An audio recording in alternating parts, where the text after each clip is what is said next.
Doctor Sachin Raj అత్యాధునిక world class physiotherapy treatment తో అన్ని రకాల నొప్పులకు శాశ్వత పరిష్కారం. Hi, welcome to our channel. ఈరోజు మనతో పాటు ఉన్నారు భారతీ శంకరపీఠ వ్యవస్థాపకులు శ్రీ అన్నవరపు తిరుపతి మూర్తి అవధాని గారు. నమస్కారం గురువు గారు. ఓం శ్రీ మహాగణాధిపతయే నమః.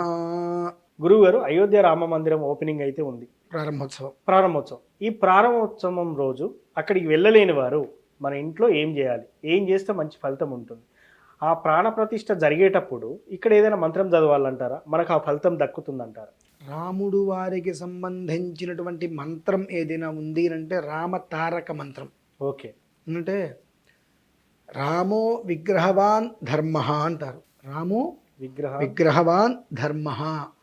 అసలు దీని గురించి మనం చెప్పుకోవాలనుకుంటే ఒక సప్తాహం చేయించండి. అంటే 7 రోజుల పాటు రామో విగ్రహవాన్ ధర్మ అనేటువంటి పదం గురించి మనం చెప్పుకోవాలంటే 7 రోజులు సప్తాహం చేయొచ్చు చక్కగా. ఒక పదం గురించి అంత గొప్పది అది. అటువంటి ధర్మ ప్రభువుని అక్కడ స్థాపిస్తున్నారు. మనం అందరం ఏమి చేయాలి? ఈ రామాయణానికి మూల పురుషుడు వాల్మీకి, ఆయన రచించిందే కదా. ఆయన ఏ మంత్రాన్ని జపం చేశారు?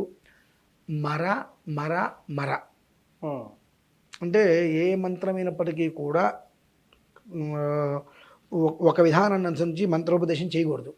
కాబట్టి వాల్మీకి మర మర అని అనుకోమన్నారు. 10 సార్లు అనండి. మరా మరా మరా మరా మరా మరా మరా మరా మరా మరా మరా. అంటే మరా అని ఉచ్చరిస్తే రామ అని వచ్చేస్తుంది. మరా మరా మరా మరా అంటే రామ వచ్చేస్తుంది. అదే రామ రామ రామ రామ రామ అంటే మరా అని వచ్చేస్తుంది. మరా నుంచి ప్రారంభం చేసుకోవాలి. ఓకే, చేసుకొని మరా మరా మరా మరా అంటే ఆ రామ తారక మంత్రం అదే.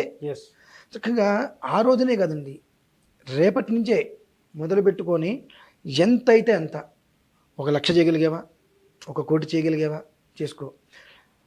22వ తారీఖు రోజునాడు ఏదైతే రాముడి వారి విగ్రహ ప్రతిష్ఠ జరుగుతుందో ఆ రోజు మనందరము కూడా హైందవ ధర్మాన్ని పాటిస్తున్నాము అనేటువంటిది వెలుగెత్తి చూపించేటువంటి చాలా అద్భుతమైన సుదినంగా భావించుకొని కాషాయం జెండా ప్రతి ఇంటి మీద పెట్టుకొని దాని మీద రామ జై శ్రీరామ్ అనేటువంటిది వేయించుకొని ఒక తారక మంత్రంతో ఆ జెండా కనుక పాతినట్లయితే దేశం మొత్తం రెపరెపలాడుతూ ఉంటుందండి. ఎందువల్లనంటే 1 కోటి మంది జై శ్రీరామ్ అనేటువంటి పెట్టారంటే 1 కోటి మంది జై శ్రీరామ్ అనేటువంటిది తలా 1,00,000 అన్న ఎన్ని కోట్లు అవుతాయండి మంత్ర జపం. ఆ జపం సరిపోదా దేశం మొత్తాన్ని సుభిక్షంగా ఉంచడానికి? ఇది ఏ ఇంట్లో ఇది నేను చేసుకుంటే బాగుంటుందని కాదండి, ఇది లోకం కోసం చేసేటువంటిది. నా ఇంట్లో నేను, మీ ఇంట్లో మీరు చేసుకునేటువంటిది కాదు. లోకం అనేటువంటిది ప్రపంచం ఏదైతే ఉందో ఈ ప్రపంచం బాగుండాలని చేస్తున్నారు. కాబట్టే కదా 150 స్క్రీన్స్ పెడుతున్నారు ప్రపంచంలో. అమెరికాలోనే 50 పైన స్క్రీన్స్ పెడుతున్నారు కదా.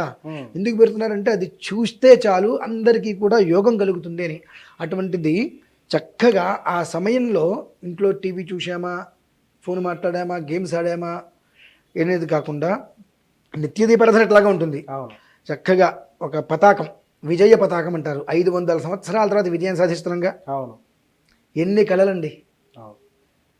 కాబట్టి ఒక విజయ పతాకాన్ని ఇంటి ముందు ఎగురవేసి చక్కగా ఆ మరా మరా మరా మరా ఆ రామ శబ్దాన్ని పారాయణ చేసుకుంటూ, ఇంకా ఓపిక ఉంది, చరితం రఘునాథస్య శతకోటి ప్రవిస్తరం ఏకైకమక్షరం ప్రోక్తం మహాపాతకనాశనం. అంటే కేవలము కూడా రామ అనేటువంటి శబ్దం ఉచ్చరించడం వలన ఎన్నో పాతకాలు పోతూ ఉంటాయి. దీనికి ఒక ఇది కూడా ఉందండి. మారీచు సుబాహుల గురించి విన్నారు కదా. ఆ మారీచుడు మాయలేడి వేషం వేసుకొని వస్తాడు. రావణాసురుడు చెబితే ఏం చేయాలంటే తను మాయలేడి వేషం వేసుకెళ్ళి రాముడి దగ్గరికి వెళ్ళగానే వామ్మో అంటాడు. రా అనే అక్షరం వినిపించినా నాకు భయం వేస్తుంది, నేను వెళ్ళను అంటాడు. వెళ్ళకపోతే చంపేస్తా అంటాడు రావణాసురుడు. వెళ్ళినా చస్తాం, వెళ్ళకపోయినా చస్తాం. ఆ చనిపోయేదేదో ఆయన చేతిలో చనిపోదాం అనుకొని మారీచుడు బంగారపు లేడి వేషం వేసుకొని వస్తాడు. సీతమ్మ వారికి తెలియదా బంగారపు లేడి ఉండదని? అంటే కొన్ని ప్రారంధాలు ఎంతటి వాడికైనా తప్పవండి, తెలుసు కదా. రాముడి వారికి కూడా తెలుసు కదా, చెబితే వినే పరిస్థితులు కావు. కాబట్టి తీసుకురావడానికి వేటకి వెళ్ళాడు. రాముడు వారిని ఇబ్బంది పెట్టేటువంటి అస్త్రం లేదని సీతమ్మ వారికి తెలుసు. కానీ లక్ష్మణుడు ఆమె నిందించింది. చివరికి ఆ బాణంతో మారీచుడు చనిపోయాడు. అతను చనిపోయే ముందు ఏమన్నాడు? చనిపోవడానికి ముందు రా అనే అక్షరం అంటేనే నాకు భయం. అవును. రా అనే అక్షరంతో ఏది మొదలైనా భయమే. అవును. రామ అంటే ఇంకా భయం. కానీ ఆయన చేతిలోనే చనిపోతాను అనుకుంటూ వెళ్ళాడు. అంటే రామ అనే అక్షరంలోనే, ఆ 2 అక్షరాల పదంలోనే ఎంత అద్భుతం ఉందో చూడండి. చెప్పారు, చరితం రఘునాథస్య శతకోటి ప్రవిస్త్రం ఏకైకమక్షరం ప్రోక్తం మహాపాతకనాశనం. రామాయణం 24,000 శ్లోకాలు నువ్వు చదవక్కర్లా. రామ అనేటువంటి పదం మరాతోటి ప్రారంభం చేసుకొని 24,000 సార్లు చేయి. రాముడి వారి అనుగ్రహం లభ్యం కాదా? ఇది ఎవరికి వారికి తెలియాలండి. మనం చెప్పవలసిన అవసరం లేదు. ఇన్ని వందల సంవత్సరాల తర్వాత ఇంత పండగ జరుగుతుంది కదా, దీనికి మనం ఏం చేయాలి? ఓ 10 రూపాయలు ఇచ్చాము, లేదా 1000 రూపాయలు ఇచ్చాము, 1,00,000 రూపాయలు ఇచ్చామంటే కాదు కదా. అవును. మంత్రబలం, అవును. శక్తి అదే కదండి, మంత్రమే కదా శక్తి. అవును. నువ్వు ఎంత ఉచ్చరించావో అంత శక్తి అలా కొండలాగా పెరుగుతూ ఉంటుంది. ఇంత దాన్ని ఎవరైనా కాలుతో తంతారు, అవును. ఇంత దాన్ని తంతారు, అవును. కొంచెం ఇంత దాన్ని కూడా తంతారు, అవును. పెరిగితే తన్నలేదు. కాలు విరుగుతుంది దెబ్బకి. అవును. ఇంకాస్త గట్టిగా తిందంటే ఎముక 2 ముక్కలు అవుతుంది. అవును. ఈ మంత్రబలం అనేటువంటిది ఇన్ని కోట్ల మంది భారతీయులు రామ రామ రామ రామ రామ అనుకుంటూ అలా ఒక కొండను తీసుకొచ్చి పెడితే దాన్ని ఎవరైనా ఏమైనా చేయగలరండి? ఏమీ చేయలేరు. ఆ కొండ మీద ఎన్నో రకాల వృక్షాలు వస్తాయి, అవును.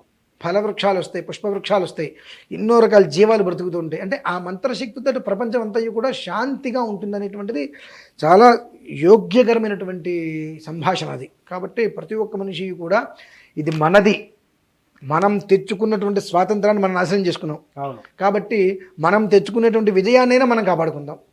ధర్మ విజయాన్ని మనం కోరుకున్నాం, అది వచ్చింది. కాబట్టి దాన్ని మనం కాపాడుకొని వృద్ధి చేసుకుందాం అనుకొని చక్కగా జై శ్రీరామ్ అనేటువంటి కాషాయ జెండా ఒకటి ఎగరవేసి ఓకే. రామ రామ రామ రామ రామ రామ రామ రామ రామ అనుకుంటూ ఈ 2 రోజులు 3 రోజులు టైం ఉందిగా, అవును. 24,000 సార్లు ఆడుతూ పాడుతూ అయిపోతుంది. చేసుకోమనండి చాలు. సార్, ఇక్కడ చిన్న సందేహం. ఇప్పుడు ఇది ముహూర్తం టైంలోనే ఈ మంత్రం జపించాలా, లేకపోతే ముహూర్తం అంత అయిపోయిన తర్వాత ఈవినింగ్ ఒక దీపం పెట్టి? నేను రేపటి నుంచి అని చెప్పానండి. అంటే ముందు రోజు నుంచి చేయండి. ఓకే. ఇప్పుడు విగ్రహం పెడుతున్నారంటే 4-5 రోజుల ముందు నుంచి దానికి ఎన్నో క్రతువులు నడుస్తూ ఉంటాయి కదా. అవును. ఆ రోజులో ఆ సమయం రోజున విగ్రహాన్ని ప్రతిష్ఠ చేస్తారు. ఈ ప్రతిష్ఠ చేసేటువంటి లోపు నువ్వు ఎంత చేయగలిగితే అంత శక్తి కదా.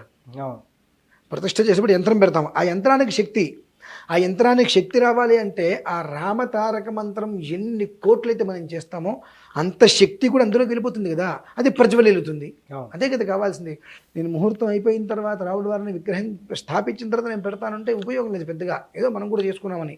ముందు చేసేటువంటి దానికి తర్వాత చేసేటువంటి దానికి చాలా తేడా ఉంటుందండి. ఇప్పుడు ఇది 24,000 సార్లు జపించాలంటారు. చాలా మంది 1,00,000 అంటారు, మీరేమో 24,000 అంటారు. దీనికి 24,000 శ్లోకాలు రామాయణం. ఓకే. అందుకని కనీసం 24,000 సార్లు చేయమంటున్నా. 1,00,000 చేయండి అంటే మేము చేస్తామంటారు, చేయలేరు. అవును. చెయ్యరు. అది సాధ్యం కాదు. సాధ్యం కావడం పెద్ద కష్టమేం కాదండి, సాధ్యమే. కానీ ఏంటంటే ఎవరికి వాళ్ళకి 3 గంటలు సినిమా చూస్తాం కానీ వెళ్ళి మనం ఇందులో మాత్రం కూర్చుని 3 గంటలు జపం చెయ్యం. కాబట్టి 2 రోజుల సమయం తీసుకొని 24,000 చేయండి. కనీసం రామాయణం చదివిన పుణ్యమైనా వస్తుంది. ఓకే. రామాయణం 24,000 శ్లోకాలు ఎట్లాగో మనం చేయలేం.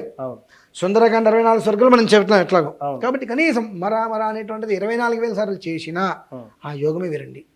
అది సూపర్ సార్. నిజంగా ఆ ముహూర్తం టైంలో కాకుండా ఈ రోజు నుంచే మీరు ఈ మంత్రం చదవడం మొదలు పెట్టండి అని చెప్పి చాలా చక్కగా చెప్పారు. Thank you very much. చూశారు కదా, ప్రతిష్ట రోజున చదవాల్సిన మంత్రం ఏదైనా ఉందా అంటే గురువు గారు రామతారక మంత్రం అయితే చెప్పారు. ఇది వాటి కార్యక్రమం. మరో కార్యక్రమంలో మళ్ళీ కలుద్దాం. Thank you.